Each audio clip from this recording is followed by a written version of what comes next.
My name is Courtney Maika, and I'm the author of A Forest of Gold.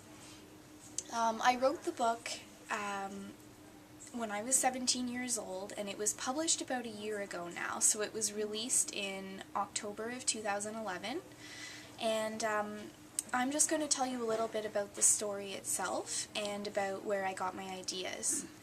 So, the book is written in journal format, and it takes place in Mattawa, Ontario. So that's just at the junction of the Mattawa and Ottawa rivers. And it's set in 1927, and a 12-year-old girl named Emily decides to keep a journal. And what she's writing about is her life in a small town. Mattawa is a very small town. At this time it would have been a logging community. And she is a farmer, family of farmers, and her father and brother also work in lumber camps. And how that worked was in the winter, the lumberjacks or men in the industry would spend the winter in the forests, cutting down trees and dragging them out to the ice of lakes and rivers, and in the spring the ice would melt and the logs would float down the river to wherever the buyers had their sawmill set up. And so you might wonder, what does a girl have to do with this? Well, Emily spends the whole winter without her father around, and her brother wants to work in a lumber camp, so whether her brother's around is up in the air for her.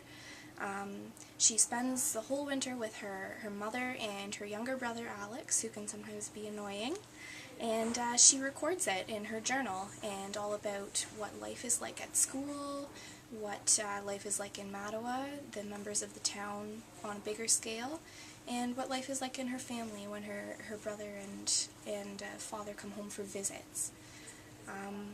She also records her opinions. It's very much like a journal written in 1927 by a 12-year-old girl.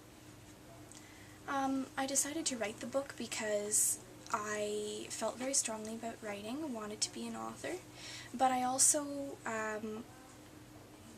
felt that there was a story to be told about the logging industry, and Canadian history is very important.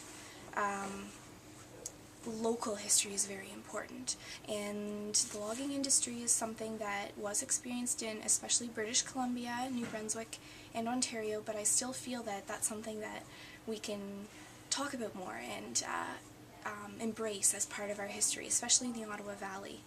I got a lot of my stories were from my grandparents. My grandfather worked in a logging camp when he was young, 12 I think, or 13, 14 years old.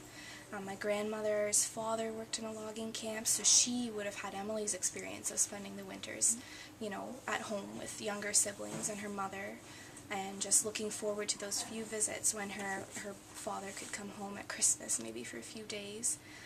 So the book, I did some research. I'm very into history. I'm taking history away at school right now, but I also drew on oral history, so the stories that were spoken to me by my grandfather and my grandmother.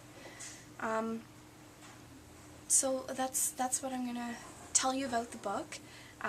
It is available at the Pembroke Library, other libraries across the Ottawa Valley, and it was fun to write and really great feeling to have it published, and I hope you enjoy it.